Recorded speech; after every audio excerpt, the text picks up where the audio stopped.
Hello and welcome to the Nomiki Show. I am Nomiki Konst. I hope you had a safe and healthy holiday break because there ain't nothing safe about what's going on right now. You may have heard this weekend the name Neera Tanden. She was trending on Twitter. People were giving their hot takes, including myself.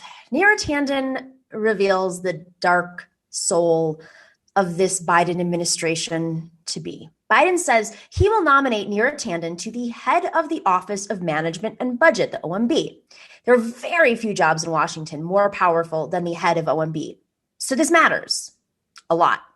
On the left, we all know Neera Tanden. We may have, whether a big name or just a Twitter account, you may have interacted with her personally, one of the lucky ones who has. She has made many people miserable. She has spent the last 5 years smearing and trying to take out every single one of Bernie's key operatives and surrogates, and of course, Bernie himself and his wife, his chairs of his campaigns, his appointees to different commissions, and of course, just people who support Bernie Sanders. She was doing this with bad faith attacks, very, very ruthless attacks. She used the organization she leads, which gets hundreds of millions of dollars a year, the Center for American Progress, CAP, to facilitate some of these attacks. Her vicious tweets were not only part of it, although she has tweeted 87,500 times in the last 10 years, not counting the thousands of tweets she has deleted in the past few days. Glenn Greenwald points out that after Trump was elected in 2016, Tanden introduced the baseless claims about Russian hackers stealing the election from Hillary Clinton and delivering it to Donald Trump. Of course, she also blamed us. She blamed millennials. She blamed Bernie supporters. They blamed everybody but themselves because last I heard, she was supposed to be chief of staff to Hillary Clinton, and she sure seemed very mad. This is exactly the kind of paranoid crap that Donald Trump is peddling right now at the expense of our system and government. Neera Tanden doesn't care. She's about winning at any cost, in many ways like her patron, Hillary Clinton. Neera Tanden, though, is not just hated on the left, and now we know on the right. The establishment has their mixed views on her too, mainly because of her tactics and her public and private temperament. They think she's gone too far, and she gets rewarded for it, like she is right now. So she lied about the Unity Reform Commission that I served on. This was a commission that was set up after the 2016 election, and it was a commission that was led by Hillary Clinton appointees. There were 3: Tom Perez, chair of the Democratic Party. He had 3 people on the committee, and the rest in the minority were the Bernie Sanders appointees. She organized a massive effort to smear certain members of the commission who were calling for major reform, but were absolutely in the minority. She made it sound like these 3 members were taking over the Democratic Party with some sort of weird agenda that had nothing to do with what we were actually presenting at the time. But nobody was watching the videos, so there was no way to really prove it, right? It's all on the record. She would say things like, we had this goal to get rid of primaries and replace them with, for some weird reason, caucuses, something that you can't even do. It comes down to the state that has to decide it. And she said it's because we wanted to disempower people of color. It was their usual smear efforts. She got articles published in certain papers and media outlets. They had segments on MSNBC about this. They named our names. And as a result, we received death threats, hundreds of attack and smear tweets an hour, some fake, some ginned up, some incited. Hit pieces using quotes from Neera allies as their fact-checking and validation. She tried to cancel all of us, all because, you ready? It was a distraction away from something that they could not run from.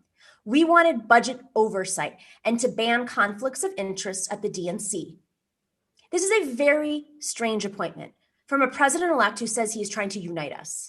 Given some of her anti-union attitudes and union-busting tactics at CAP, you'd think that the Republicans would welcome her.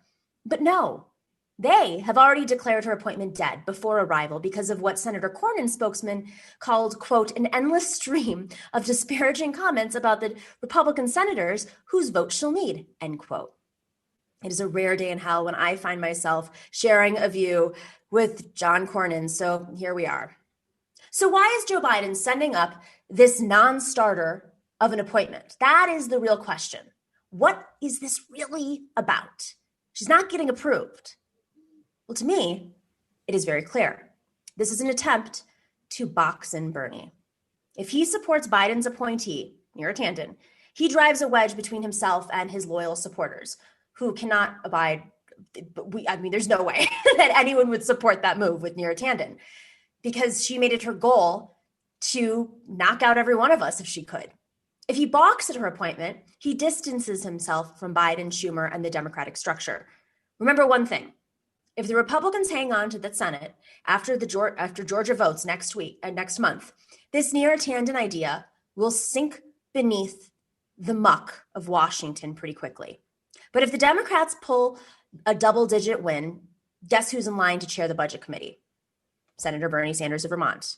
He would likely play a key role in confirming or blocking Neera Tanden to be budget director. And he's already hearing from his fellow senators and Congress members who are on the progressive side that they're supporting Neera. Immediately, within 24 hours, Senator Brown and Senator Warren said that they support, they admire Neera, as well as Congresswoman Barbara Lee. That is pressuring him from the inside. This is part of a constant effort, let's just say that, coming from the Democratic establishment complex to divide the left and to send Bernie supporters down blind alleys. I know Neera is a Hillary person, and I don't doubt that Joe Biden feels some need to give some Hillary supporters a spot. But giving her this job is not the way. Using her as a sacrificial lamb to box Bernie in, dividing the left, I don't know. I mean, is that ultimately the strategy? This is the question. The question is, what is this actually about? Well, we're going to discuss it today because we have a great show. Before we get to our panel with Zaid Jilani and Yasmin Taib, who have both personally experienced the wrath of Neera at CAP, we are going to be talking about a new book that is out called Palestine, A Socialist Introduction with Sumaya Awad and Brian Bean. So stay tuned. Right after the break, we will be on with them to discuss the book.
Welcome back to the Nomiki Show. There's a lot going on in the world right now, but we are not going to get distracted because there's also very big, important issues that we have to discuss, and that includes global issues. I'm excited to welcome our next guests. They are the co-authors of Palestine, A Socialist Introduction, Sumaya Awad and Brian Bean. Thank you so much for joining us. Thanks for having us. Thanks.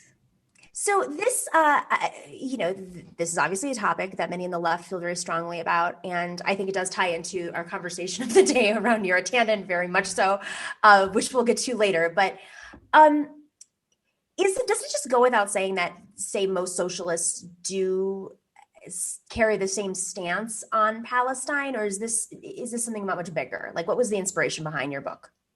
Whoever wants to chime in, go ahead. Thanks, and thanks again for having us here.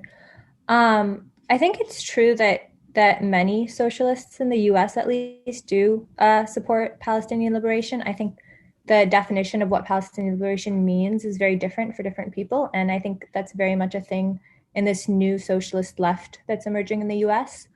But we're still a long way from getting to the point that we need to be at, which is full support for the boycott, divestment, sanctions movement, full support for what Palestinians are calling for on the ground, whether that's in Gaza, Palestinian citizens of Israel, Palestinians in the West Bank, or in the global diaspora.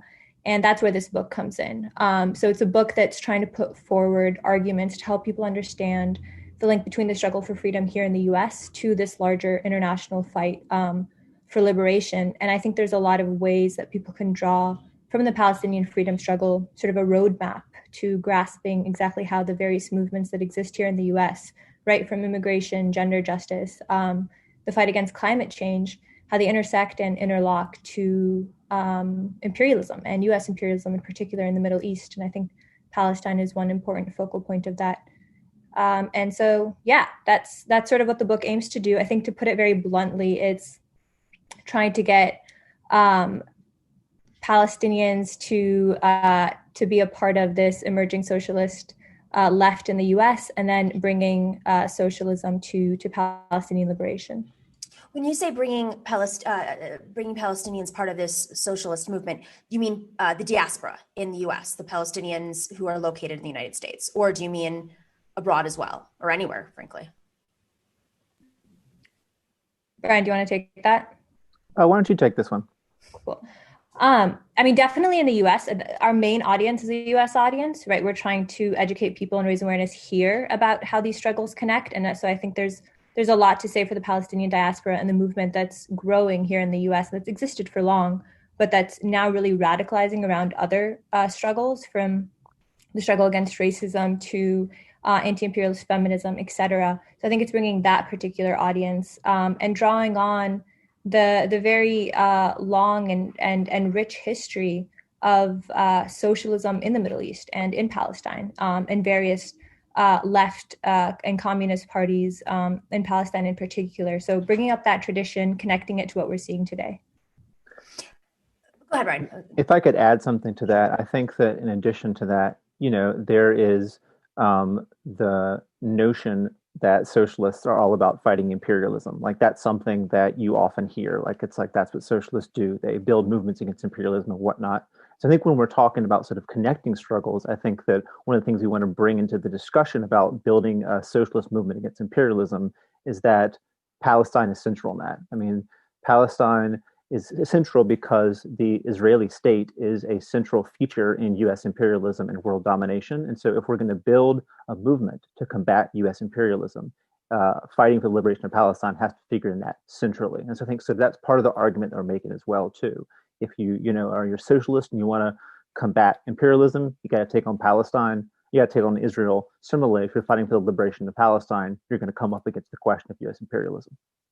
So what I find really interesting about this is, in the 90s and 2000s, the Democrats cozied up to Netanyahu, obviously, and they still do, by the way. It's just he's now a little bit more toxic of a figure because of his relationship with Trump.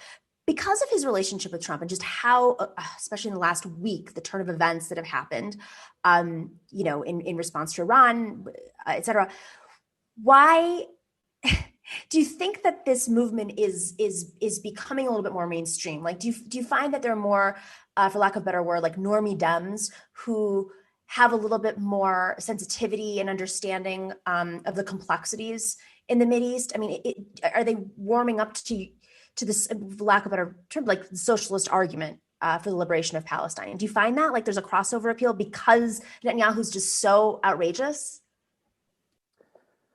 I think there's two features of this. I think like how just bad and egregious Netanyahu has been something that has, I think, been part of a sea change in American politics, in which the question of Israel and Palestine used to be basically a third rail. You know, like it's something that you sort of couldn't touch, and now it's something that is openly debated in Congress and is seen more and more and more as kind of an issue of progressives. So not even sort of beyond sort of the socialist milieu, but sort of considered progressives. And so I think that, you know, Netanyahu's actions, him being associated with Trump, his flirtations with various sort of far right forces have been a part of that. But I think the other part of that is the BDS movement. And so I think that sort of even before that, there was a lot of organizing on the ground, mostly in college campuses of the United States, but sort of tirelessly sort of fighting to kind of delegitimize the notion of Israel as somehow the greatest democracy in the Middle East or some nonsense like that. And so I think that Netanyahu's egregiousness and sort of escalating the aggression is a part of it. I think that the BDS movement that existed before that and is still ongoing is also essential for that sea change in politics that I think you talked about. How much has the BDS movement shifted? I mean, are there like elected officials who are running as progressives in terms of supporting the BDS? That's because I bring this up because, you know, in the 90s, or maybe it was even the 80s, in the Democratic Party, for instance, this idea was recognizing Palestine, just the simple recognition was the most controversial take that the DNC as an institution had. And it ostracized people like Dr. Zogby, who was the person who introduced that and ran under the Jesse Jackson Rainbow Coalition, and as well as BDS. And like you said, it became a third rail in the party itself, so that other lawmakers didn't want to be associated with that because they didn't want to feel the same ostracizing that was happening. How is it? Do we see? I mean, I know these are often, this question is brought up on questionnaires, especially if people are looking for DSA support, but other organizations too. Do we find that there's a movement from candidates and elected officials too? Whoever wants to respond. Definitely. There's definitely a shift. I mean, you're seeing today people running and like openly supporting the right to boycott. You had Cori Bush do that in Missouri, and this was days before her primary, right? So like this was prime time to completely avoid the question of Palestine and certainly BDS, and instead she chose to respond to it. You have elected officials like Ilhan Omar and Rashida Tlaib, who openly support the right to boycott.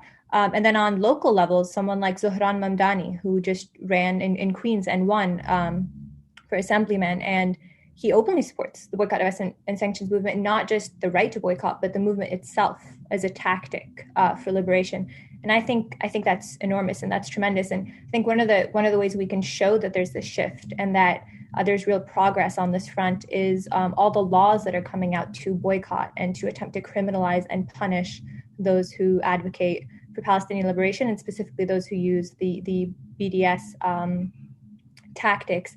And really quickly, just to piggyback on something Brian said earlier about Netanyahu, your question about Netanyahu, I think that's entirely true, that he's helped sort of push this progressive front because of his alliance with Trump. But I also think what we're seeing is that there are people, both elected officials and then on the ground, who recognize that it's not just Netanyahu didn't start this right-wing movement in Israel, but it's actually the very nature of Israel is inseparable from that of imperialism, settler colonialism, and so its existence as it currently stands needs to change. Right? It's an ethno-state. It's inherently incompatible with justice. And that's what we're fighting against. And that's part of what the book is trying to put forward, that it's not just about Netanyahu. It's not just about Trump. It's not just about these last 10 years. It's actually a much longer history, and there's a much longer fight ahead of us. Can we talk about some of the solidarity? I mean, when you say solidarity with Palestine as a colonized state at this point, probably, I don't know, is that fair enough to say? you said something about environment, and that really stuck to me because there is this intersectional aspect that's not like discussed.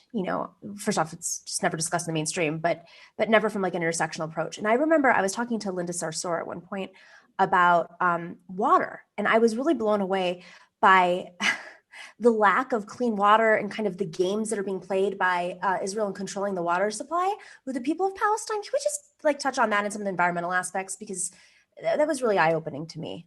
Whoever, Brian, you just went off mute first. I'll say you first. Good eye. It's like Jeopardy. Go. Yeah, exactly. What is water for 500, Nomiki?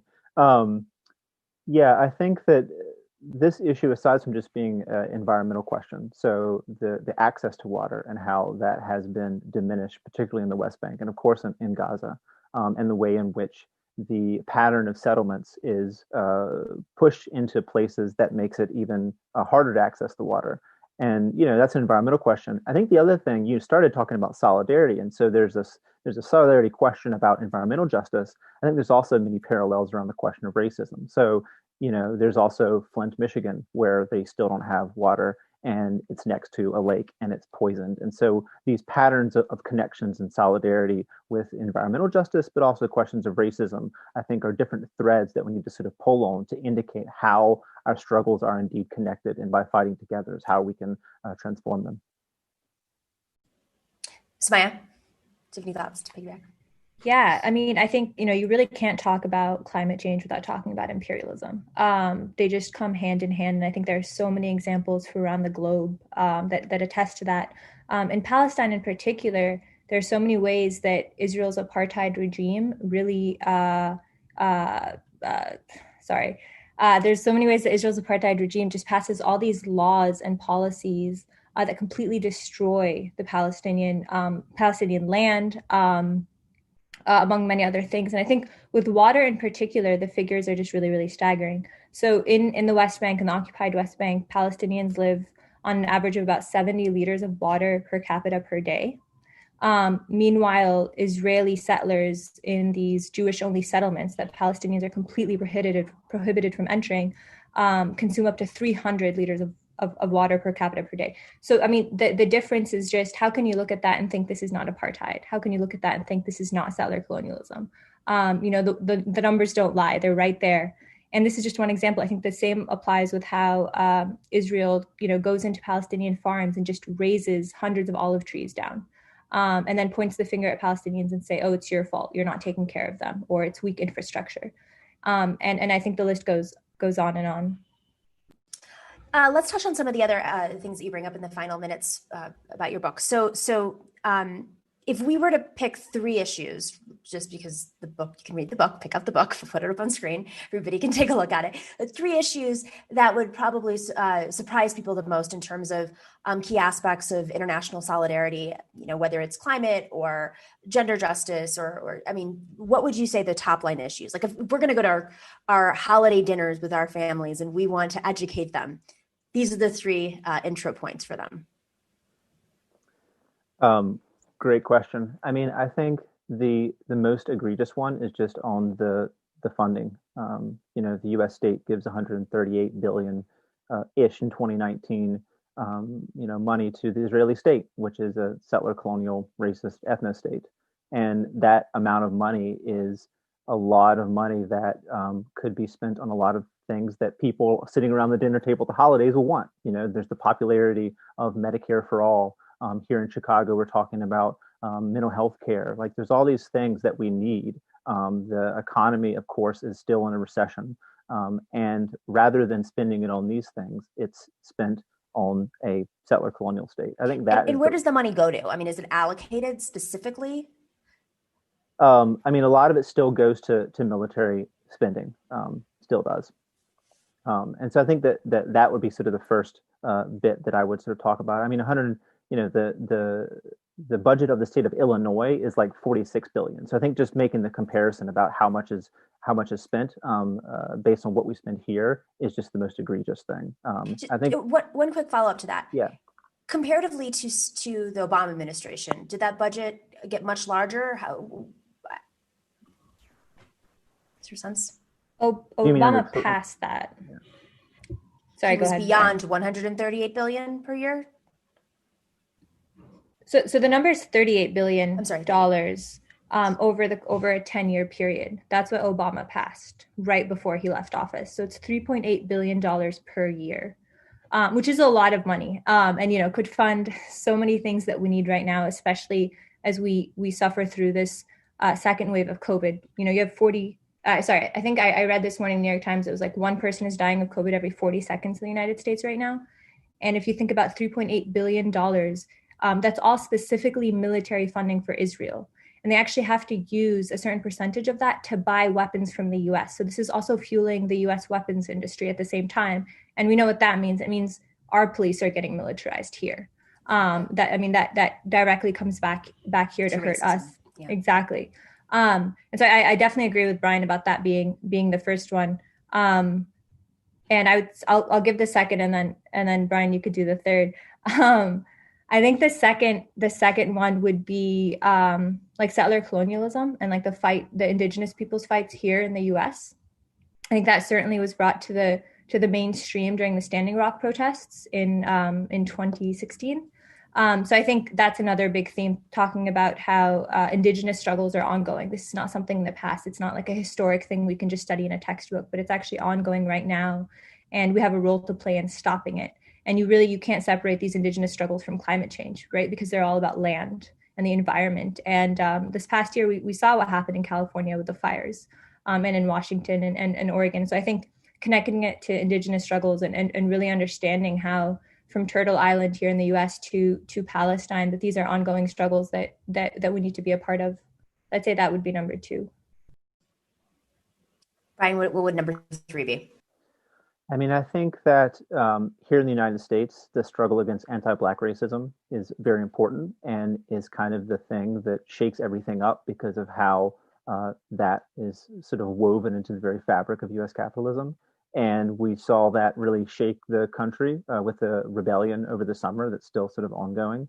And so I think sort of the connections between our police forces here and those in Israel, how entire police stations send for training, technology is developed and sort of trained and practiced on the Palestinian people that's then used to bring back here to sort of oppress Black people sort of in this country. Our own, police superintendent Chicago, David Brown, is a graduate of sort of one of these sort of programs, and that's the case pretty much in every major U.S. police department. And so I think the way in which Israel's settler colonialism that oppresses Palestinians every day is also what is the practice for U.S. police departments that then come back here and use to oppress and kill Black folks in this country. I want to follow up with one question, just because it is, we start off the show and we're going to end the show with it as well, about organizations, institutions like Center for American Progress. I mean, I'm not sure if you guys have a take on this, but they have cozied up. They're supposed to be this progressive organization that gets hundreds of millions of dollars a year. Much of it is foreign, governments like UAE, but also they cozy up and have invited Netanyahu to speak at their conferences. And I think, everything that you've laid out just seems like a logical argument, probably to most Democrats, but the conversation has been stifled so much by the low Democratic Party institutions, that it's really made it so hard to kind of penetrate into the mainstream. And I mean, we start off by saying Trump created this opening, but what does it mean to you that Neera Tanden or the Center for American Progress or whoever it is, these democratic institutions, has completely kind of taken over the space in terms of having these conversations and pushing them out? I mean, I don't think it's surprising at all, because as soon as you start talking about Palestine, and allowing for criticism of Israel to sort of leak in, you automatically have to face things like police brutality, things like the weapons industry, things like the indigenous struggles that are going on here in the U.S., right? The U.S. being a settler colony. And so you open this door to all of these things that threaten the U.S. as it stands right now. And it's undemocratic, top-down, heavily militarized or increasingly militarized state. Not not to mention the surveillance. And so I think it's very strategic on the part of these establishment figures and organizations and parties to ensure that that the Palestine movement doesn't get a say and doesn't grow and strengthen itself. Because as soon as it does, it allows all of these other movements to do so as well, and it threatens U.S. imperialism and U.S. domination globally, and as a result, the capitalist system as it stands right now. So I think it's going to take a lot for us to get past that, because for them it means losing everything, and for us it means liberation. And so I think it's going to be this tug of war for a long time. And right now we're getting a little in, and I think we really need to hold on to that and keep pushing. It's a fascinating way of saying it. As soon as that unravels, all the other issues unravel as well. Brian, what's your take? I mean, I agree with what Sumaya is saying, and I think it's also important to take a step even sort of beyond that, because the liberal think tanks and whatnot are going to do the game plan that Sumaya laid out, and I think that that stretches very far into the Democratic Party, and it reaches to the current president-elect Joe Biden.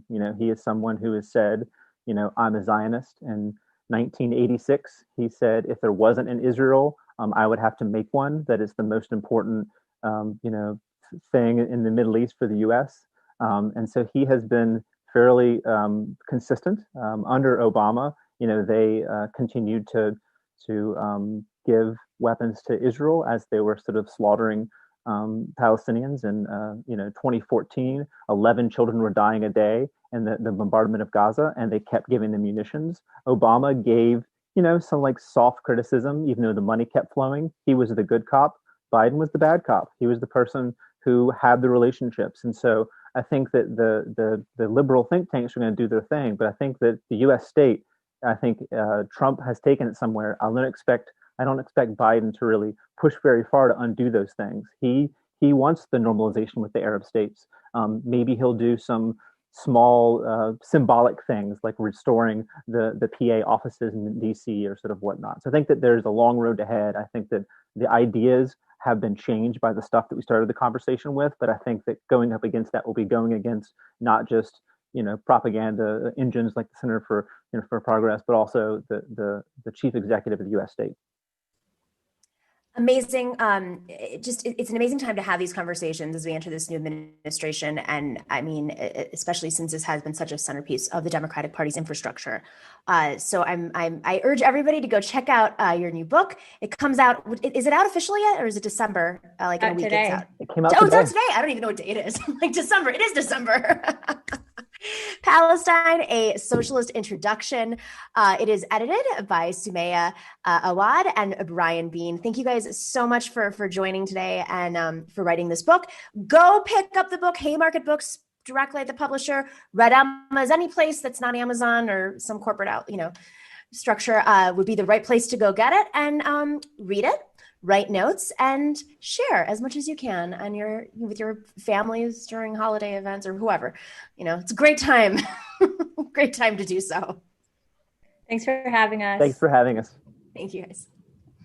Bye. All right, everyone. We will be right back to discuss everyone's favorite topic, Neera Tanden and Center for American Progress.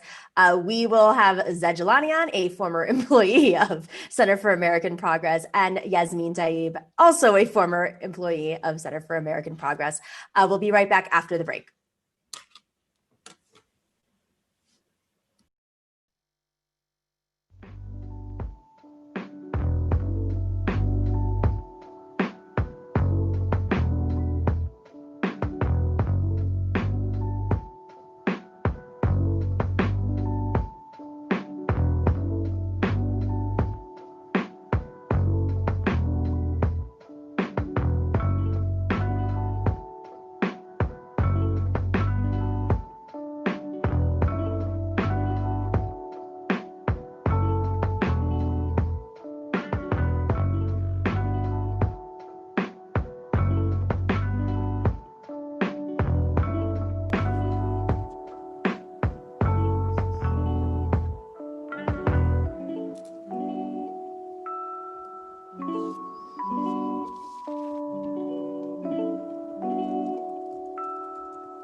Guys, welcome back to the Nomiki Show. Make sure it's that time of the show where you have to smash that like button, click subscribe if you haven't already. We've got an amazing week. We're doing a lot of special interviews beyond the show. If you click that little like bell, then you know when we go live at night or at other times of the day when there's like breaking news. That's how you know. And if you're not already, join us on Patreon. Guys, holiday presents, family, friends, you want to indoctrinate them? Bring them here. I can speak normie and then kind of ease them into becoming radicals. This is where they go. Indoctrinate your family by sending them a $5 a month Patreon subscription. Patreon.com/The Nomiki Show. It is also how we pay our bills. Support independent media. This is Giving Tuesday, Monday. I don't know, whatever. It's another like foundation gimmick. But hey, let's buy into it. Giving Tuesday. All right, Yasmin Talib actually had to. I feel very bad. I missed this notice during the show, but she unfortunately had to bow out today. But we have Zaid Jilani, and he has a lot to say. He also knows Yasmin. So Zaid is a writer. He's a journalist. His work has appeared in The Intercept, Common Dreams, The Guardian. Zaid is a former employee of the Neera Tanden world. So he has a lot to say, and he said so publicly in the past. Zaid, thanks for joining us. Thanks for talking about everybody's favorite topic, Neera Tanden. Oh, no problem. No problem. It's a reoccurring topic, I think. So. All right, let's just start off with this. Usually what happens when someone talks about Neera is you get flooded with tweets and attacks immediately after. Threats, articles pulled, smears about you. I mean, I can't, the kinds of smears I had the other day, I was like, I didn't know that about myself either. Thank you so much for informing me about my life. This is kind of like how she operates, but I'm really curious, like that's publicly how she operates. She organizes these tribes, these little Reddit, Twitter farms, for lack of a better word, to kind of back her up and echo whatever she's putting out there. How does she operate internally? Like it's interesting in that I think the public persona is not that different from the private persona. I think she has a certain, I think of her largely as like a permanent campaign operative, right? Like she is a loyalist to a faction of politicians. First, I think it was the Clintons. Now it looks like it's going to be the Bidens. Where she is arranging everything that happens around her to align with the trajectory of the political fortunes of those people. So at the Center for American Progress, that meant often pushing staff that worked around her to be supportive of whatever the Obama administration was doing, whatever the Clintons were doing. And I think she was often somewhat undiplomatic in the way that she did that. She didn't tend to have a good relationship, particularly with the younger progressive crowd at Center for American Progress, but also some of her coworkers more on her level. And I think that I don't really think of it as an ideological thing. Like I don't think of her as being ideologically committed to neoliberalism or anything. I think of her as being highly loyal to a group of actual politicians, and she moves along with them. So for instance, Holly Otterbein at Politico had a really good article about some of the progressive critiques of Neera, and they asked someone close to Tanden about why she was supportive of looking into Social Security cuts. And they said basically, well, that was Obama's position at the time. Like as if she doesn't have an independent position, as if her job was largely to just fall in with the administration, even though she was running a think tank, which was supposedly supposed to be independent. And that was a lot of the issues I think I had working with her, was that she really just didn't respect people who were trying to be creative or trying to be independent, who were trying to actually carve a different way for politics within the Democratic Party or elsewhere.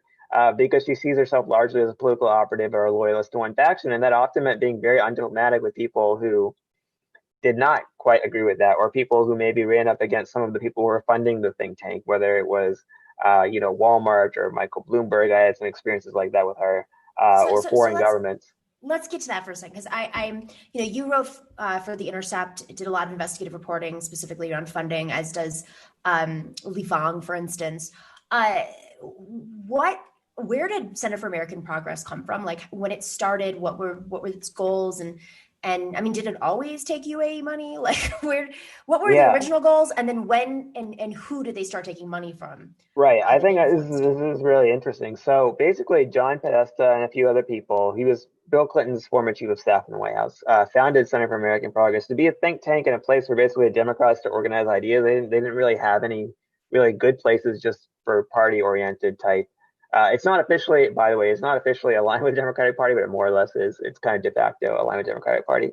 Um, I would say, for the most part, Podesta, I worked mostly under Podesta when he was president of Center for American Progress. I would say he very, very much is in the neoliberal camp with his politics, but he was very open-minded and respectful towards people who disagree with him. Like, he was always happy to banter with other people, to talk to them, to reflect on ideas that were kind of outside of consensus. And I think that's what made him a good manager. Like, he just kind of get along with people. At some point, Tanden left the Obama administration, which she was in, What to was she become the doing at the president. Obama administration again? She was working on healthcare related policy and domestic policy. I don't know that she had this is another thing about her. She's not very policy focused. She's not very knowledgeable on policy. It's a very weird take to put her at OMB for that reason. I don't think she's ever been deeply involved in it or managing it or its administration or knows that much about economics or so on and so forth. But anyway, she went to the head of the Center for American Progress. And I think what happened was, but prior to her coming there, CAP had, corporate funders, and we would run into problems with them sometimes, but normally it would just end up being us and the fundraising team, which was the development team, kind of arguing it out a little bit and then going our separate ways. Under her, she became much more, I think, demanding that we don't do anything that would disrupt funding streams. So one example would be like, I wrote a post about blog post when I was working there about Michael Bloomberg and how his girlfriend was on the board of Zuccotti Park. Zuccotti Park is where Occupy Wall Street took place. I said basically it's a conflict of interest. She earns a paycheck from there. She was furious about this. She said, how could you write this? We're pitching him for funding. Don't you know that? That sort of thing. And that kind of thing happened again and again. And I believe, Yasmini was going to be on. They even got her to remove a section of her report about how he had used NYPD to spy on Muslim Americans. Because he was funding the think tank, and they saw that as a possibly disrupting a relationship with a funder. And I think that's really what motivates Neera Tanden. She's highly transactional and highly factional, much more than she is ideological. I couldn't tell you what she actually believes about Michael Bloomberg because I don't think that's even relevant to how she behaves. I think she sees it as putting together a political coalition through fundraising and different factions and loyalties, and that's what's important to her above any other kind of ideological principle.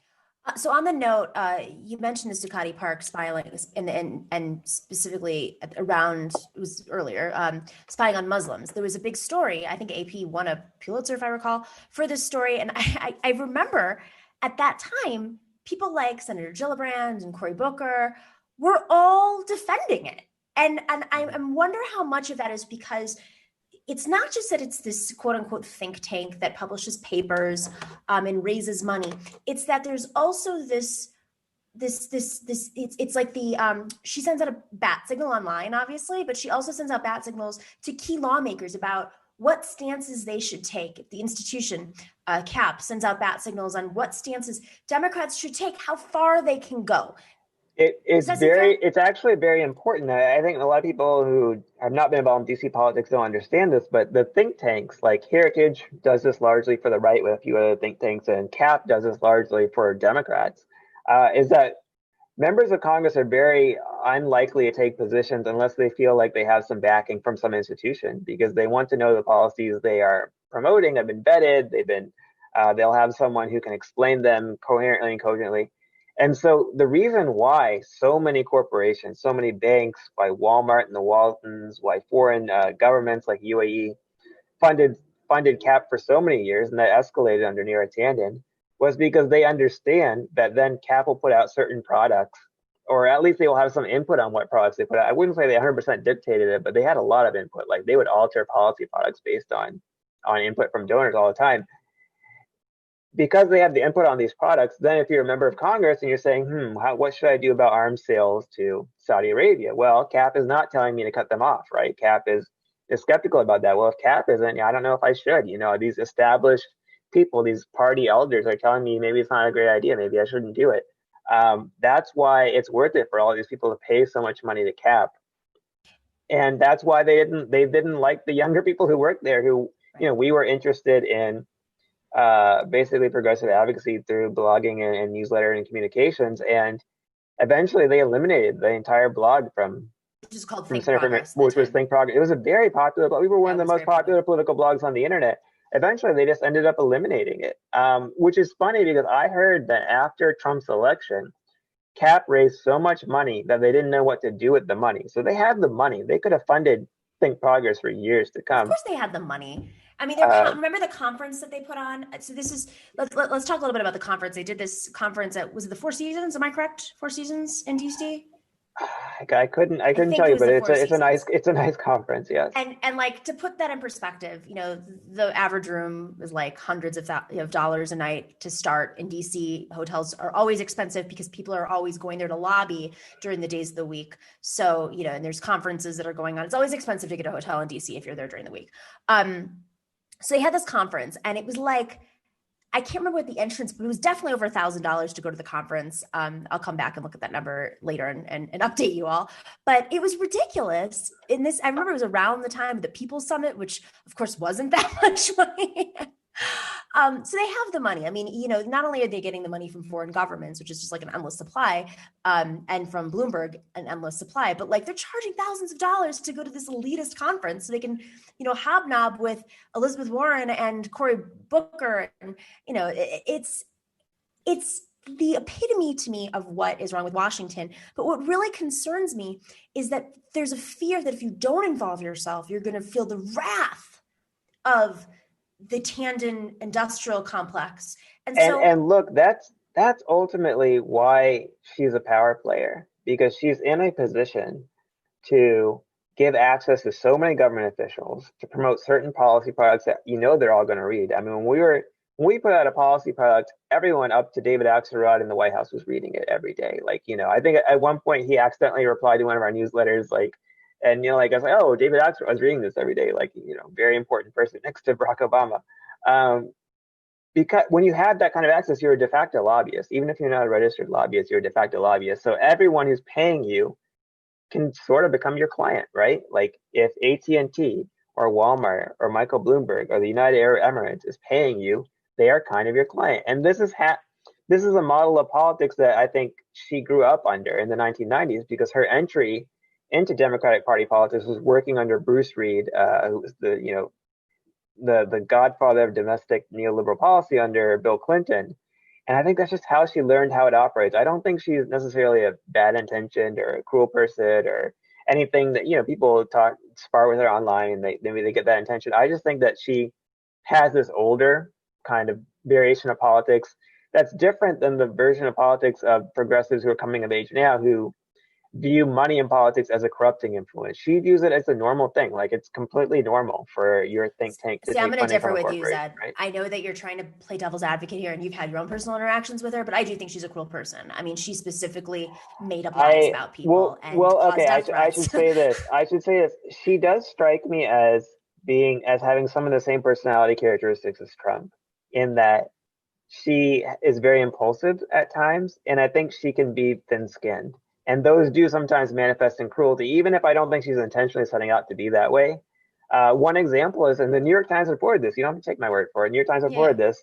In 2008, I believe it was 2008 or 2007, she literally punched Faz Shakir, my former boss, who was Bernie Sanders' campaign manager. She punched him because she asked her then boss, Hillary Clinton, a question about Iraq. A very fair diplomatic question, by the way. He wasn't rude about it, but she just thought that, this was not politically helpful for Clinton, so she punched him. If you're managing a diverse government office, you're going to have people who are going to disagree with you sometimes. They're going to tell you things you don't want to hear sometimes. You have to be able to manage your temper. And that is something she consistently failed at when I worked with her.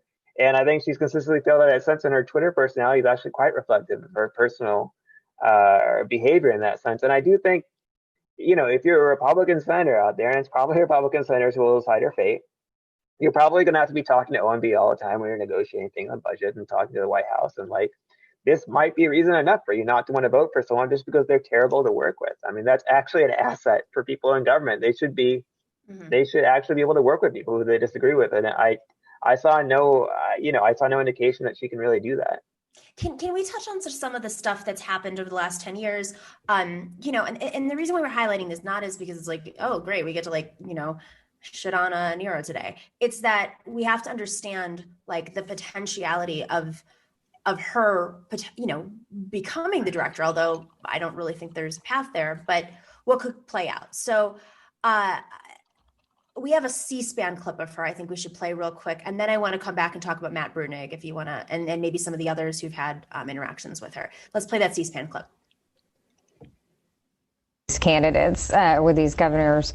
And I think that there's other, you know, there are progressive governors like O'Malley and Cuomo who've taken a much more balanced approach on budgets, where they've looked at taxes as well as reforming programs and cutting programs. And so I think that's the approach the American people are supporting. There's a viewer here who wants you to take us deeper into entitlements by Twitter.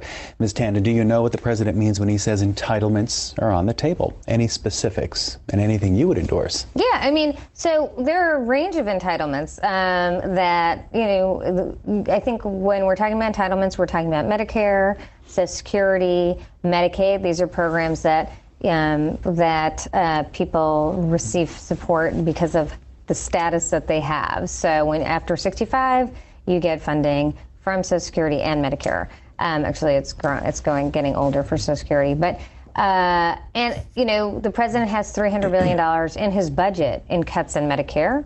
That comes on top of cuts in Medicare from the Affordable Care Act. So he has put specific cuts in the budget already in Medicare, and they had savings in Medicaid in the past. I think the question really is, if we're going to have a deal to address long-term deficit reduction, we need to put both entitlements on the table as well as taxes. It's unfair to ask only middle-class Americans to bear the burden of our deficits. Middle-class Americans actually didn't create the deficits. Let's I think the challenge...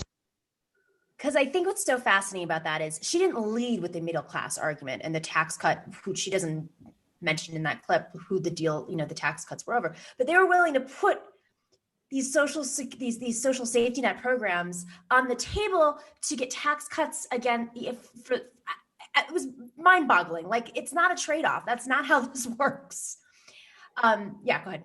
Yeah, I mean, and I think, again, this is like when we worked for her at CAP. I thought of her as a lawyer for the administration, right? Like, she didn't see it as an outside organization that's advising the administration what to do. She saw it as it needed to be in step with the administration. And President Obama did propose what's called a change CPI, which would change how Social Security benefits are calculated in a way that would have reduced benefits. Now, he changed his position later after years of pressure, including from organizations I worked with, to lobby him against this. He did change his position. But Neera Tanden did not see her role as advising them against this. She saw her role as aligning the organization with the Democratic establishment, which is generally the people she works for. I think of her much more, I don't think of her as a budget expert or an economist. She doesn't have that expertise. It's probably the opposite, honestly. I think of her as a political operative, and her client was, at that point, Obama. And I think, you know, if you want somebody in the Biden administration who's willing to tell him things he doesn't want to hear, is going to push back, I don't think that's going to be her role. I think her role is going to be to try to get everybody in line with him. I think people who are on the more progressive side, like Jared Bernstein, who would be likely to push back, she would probably not join them. I mean, that's my experience with her. Of course, I cannot predict the future. So if she gets confirmed, who knows? She may do a 180. But everything I know about her up until this point suggests that that's what she would do. So.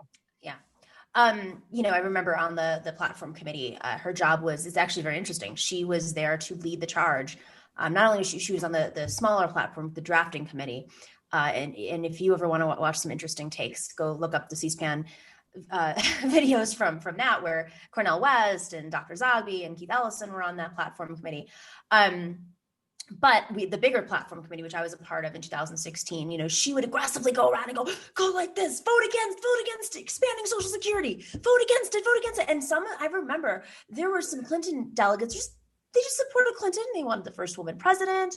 They were their appointed platform for whatever reason. They were like, I don't agree with this. And they were feeling pressure, and they started to move to our side because it wasn't necessarily just that they were opposed to the actual platform issues that the Clinton campaign was pushing, which some of them were, of course. It was the way they were being pushed to do so. And there was this like romantic idea of joining the platform committee and having a debate and, representing your side. And instead they were like, you better do this or we'll shame you. One of them was threatened to be taken off of the Democratic committee locally because she voted against one issue. And I think it was actually Palestine, because she was Palestinian. Unreal. So can we talk quickly some of the other folks that these are big stories that have happened over the years, and it's just sort of a refresher, but what happened with Matt Bruenig? Elizabeth Bruenig, of course, is his wife, who writes for the New York Times. Right. So Matt Bruenig at this point, he's a really smart young guy. He's working for a think tank called Demos, a progressive leaning think tank. He was in a dispute with Neera online. I think he used the word scumbag, but he was doing it in reference to like an internet meme, which is not like a literal scumbag, but like whatever. And he referred to her that way. And then what ended up happening was Demos, of course, values this relationship with CAP, which is a policy broker for the whole Democratic Party. And they ended up firing him. And it was actually a pretty tough time for Liz and Matt in that, they looked around for work. He couldn't get a union to hire him. What he decided to do was to crowdsource a think tank, which actually ended up working out very well for him. It's a great little operation that's well funded through people, but it was a tough period for him because it demonstrated that when you run afoul of a Democratic Party power broker, they can really ruin you. Like it's not like having an argument with a friend or something. Maybe you have a heated argument, okay, then later you apologize and everyone gets along together. Like these people are out to end you if they don't see you as loyal to their faction. Unfortunately, this is how these kind of steely-eyed political operators work. And I think, one analogy may be Rahm Emanuel. Rahm Emanuel operated very similarly under Obama. He had a very cutthroat mentality. And it seems like he may be joining the administration again, or at least there's rumors of that. And I think that's a perpetual problem in Democratic Party politics, which is that to a large extent, it does not welcome debate, right? Like they prefer to have somebody at the top just kind of set the tone in the agenda, and then you're expected to kind of follow along with it. Of course, I think there's a newer, younger generation of people, including lawmakers, who don't like that and are trying to push Democrats to more openly debate things. But unfortunately, Tanden is someone who believes in the older style. And I think that Obama did too, honestly, despite him publicly acting like he didn't. I think Obama kind of liked having people in line as well. So Biden, I mean, this is an amazing thing, the uniter. And at the end of the day, it's like, who uniting is. Well, that's the question is like Biden ran his entire campaign about how he wants to unite the country, how he wants to bring people together, so on and so forth. If you bring on someone who's known to just be an attack dog and just belittle people and crush them for any difference they would have with you, it does not correspond with Biden's message. It is not what his campaign was about. And I think a lot of people were shocked when he picked her because we've all been told that Biden was not very online. He doesn't use social media. He doesn't do all that. And like everybody knows Neera Tanden for being a very acerbic social media user and very caustic. And it just doesn't fit with what he was talking about at all on his campaign. And so I think this is something Republicans are going to turn into a real embarrassment if they do stand by this nomination. It's going to be a very embarrassing confirmation hearing for the administration. I don't know why they would want that. The other thing that's really confusing to me about this is I just feel like, why are they putting their energy? I think that their energy is like completely, it's just about killing the left's movement right now. The left, meaning the anti-capitalist, pro-worker, unionizing movement that's just growing globally, obviously, which is always their biggest fear. And they're more preoccupied with that than the Great Depression 2.0 that they're inheriting. And I'm looking at this and I'm like, how is this your priority right now? And it could go very poorly in the hearings, but it's like it's in the back of their head. The other thing that I was thinking the other day was, it doesn't seem like a Ron Klain, Joe Biden kind of move. It seems, that she's more Clintonian. Of course, she was in the Obama administration, but she supported Obama, excuse me. But she, I think what's confusing to me is it's not like their person, really. So is this more about like a potential Kamala Harris administration? I mean, a lot of the appointees, I'm like, these are more Clintonian, and Kamala Harris has lined up with a lot of Clinton's folks. What do you think? Yeah, it's a good question because Harris is definitely hired many more people in Clinton's orbit and kind of the cap orbit, and Biden's people generally have a few degrees of separation from that crowd, and it is genuinely puzzling to me that this happened. If anything, I thought maybe they would tap Tanden for a role that's less public or that is not Senate confirmable. If they really wanted to give her something, just because she's, a functionary in the Democratic Party. But putting her in a position where she'd have to go through a Senate hearing, which is probably going to be fairly intense, with a lot of Republican senators who she's insulted in very caustic ways that are not particularly productive, it seems just like a totally bizarre move. And we may end up looking back at this one similar to the Harriet Miers of the Biden administration, right, where you end up putting someone forward who doesn't have really the credentials for the job and who doesn't really necessarily inspire your people, and the other side just hates them. Like they're just like, who is this person?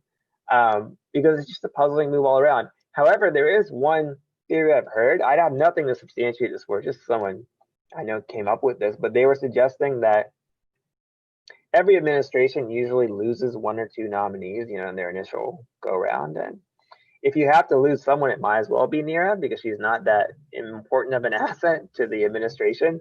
So if they wanted to throw out somebody just for the Republicans to all like gang up on and attack and end up withdrawing or losing the vote, it might as well be Neera Tanden. I mean, that just, I don't know if there's anything to that, but that would be a somewhat rational strategy, I guess, compared to the alternatives, which is that they weren't thinking very much when they made this nomination. I mean, I think that they're thinking. I just don't know I don't know what they're prioritizing is the question. Zaid Jilani, I'm hereby calling to order any more conversation about Neera Tanden because it's like way more than I've wanted to talk about it for the last. Of course, me too. A few days, Mm-hmm. But we have to give a service to folks who did not enter, who were not part of the wars of the 2010s and onward. I don't even know where we are. I guess for me it was 2015 onward, the Clintonian wars. But we have to do our service. It's like historians that wrote about some obscure president, and then the president makes news, and you're like, oh, okay, I guess I have to come on and talk about this book I wrote 40 years ago. That's the same duty we have here. Zaid Jilani, thanks for joining. To everybody else, thanks for joining today. Make sure to click that subscribe button if you haven't already, and join us at patreon.com/The Nomiki Show. We will see you. Oh, wait, we have some shout outs. I've been really bad about this. Look at me. Do you have any shout outs, Dorsey? Yep. Hold. This is the moment that you've all been waiting for, the shout outs. Anyways, bottom line is that's our Neera talk, and you got it. All right, special shout outs. We have, let's work backwards. There we go. Solar panels in the White House 2021. Thank you so much for the love. Vinny Holiday, extra love, says, shouldn't we as leftists be making the case against forced vaccinations and mask wearing punishments? I worry that the Joe Rogan types are taking the stance by then using it to reroute to anti-government hyper-individualism. Yeah, we sort of touched on that today on the Majority Report for those of you who came over. I'm concerned that the Republicans, Fox and Friends was like, they had this like amazing observation today that masks might work in preventing COVID from spreading. But I feel like their incrementalism is so that they can then doubt the vaccination because they need something to fight against in terms of their liberties. Prairie Fire, this is Kowalski from Nebraska, but he wrote, Prairie Fire Kowalski from Nebraska, sending us love. We need to fat shame Trump more. Nothing against people with a problem because of time and environmental conditions, but Trump has no excuse. He's just a lazy, greedy, lustful gluten. Love the show. As someone who tries to kick the gluten habit, has a little bit of an allergy. I am allergic to Trump as well, who's a gluten. Thanks to Professor Javi K and everyone in the live chat mixing it up. And big thank you to MIDI doctors for tirelessly working the algorithms. And extra thanks to our moderators, Bob and Chokin, for double-handedly, two different hands, single-handedly keeping the chat room troll-free.